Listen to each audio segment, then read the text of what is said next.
د رمضان مبارک په میاشت کې د روزې په حالت کې په غلطۍ سره خپل د کور والا سره همبستري کول شرعي حوالې سره صحیح څه دی. یو کس داسې دی چې هغه هیر شي چې زما روزه ده، یعنی څنګه چې بعض مرتبه انسان داسې یو شي چې خوراک کاکو کې اوبه اوس کې پته ورته ولګي چې زما روزه ده، نو دغه شان دی چې شرعي په غلطۍ سره دی کوروالیو کې همبستري وکړي، نو آیا د روزه په ماتېږي یا نه ماتېږي؟ آیا په دې باندې کفاره وغیرہ شته یا نشته؟ د دین علاوه کچري پته توي چې زما روزه ده، لیکن د دې مسلې علم ورته نه وي چې د دې په ذریعہ باندې روزه ماتېږي یا په دې باندې دومره غټه کفاره ده، نو آیا د دې سره چې کوم دې روزه ماتېږي یا په دې باندې کفاره وغیرہ شته یا نشته؟ د دین علاوه کچري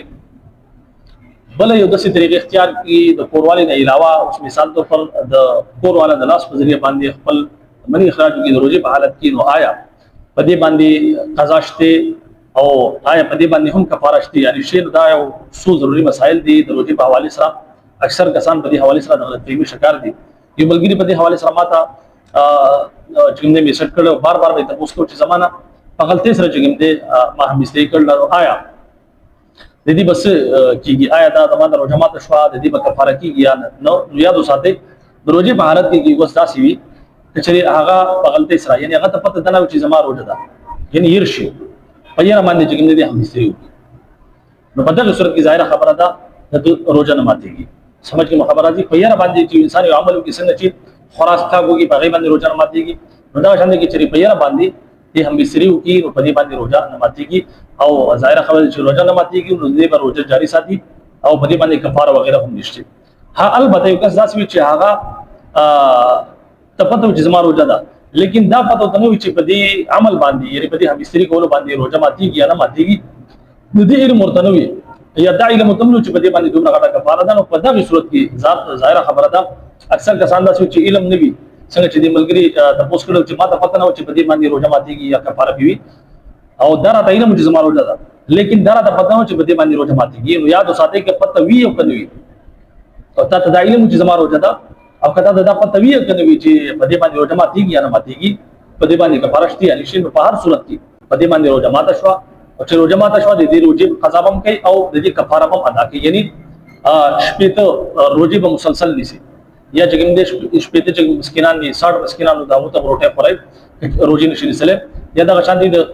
60 روزو یعنی شپته روزو چې کوم کفاره ده صدقه الفطر په مقدار باندې هغه د 60 روزو چې کوم صدقه الفطر یو صدقه الفطر په حساب سره باندې یو روزي چې کوم ته کفاره ادا کوي، یعنی ټوټل دا 60 روزي نو 60 صدقه الفطر په مقدار باندې طبيعت چې کوم دې سبق ده پیسې ورکړي چې کوم نقدي د هغه ادا کوي. سمجھ کې خبر راځي یا خبر روزي مسلسل شپته روزي مسلسل روزي نشي کېدغه نشي کولای، بیا بس 60 مسکینانو ته روټه پرې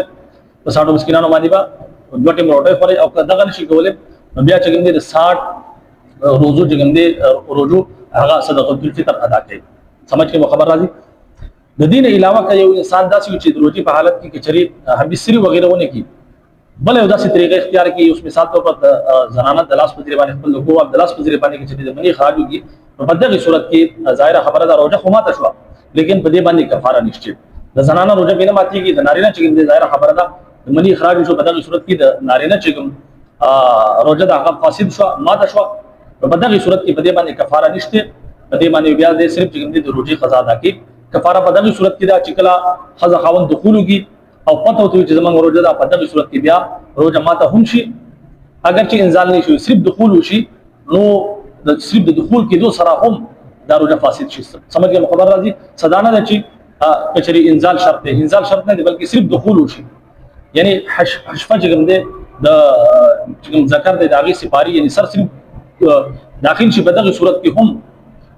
روزه چې کوم دی دا فاسد شي او چې فاسد شو نو روزه د دې قضا هم کی او بیا د دې کفاره ادا کی. بهرحال امید کوم چې دا مسله مو په سمجھ کې راغلی. اجازه راکړئ. السلام علیکم ورحمت الله وبرکاته.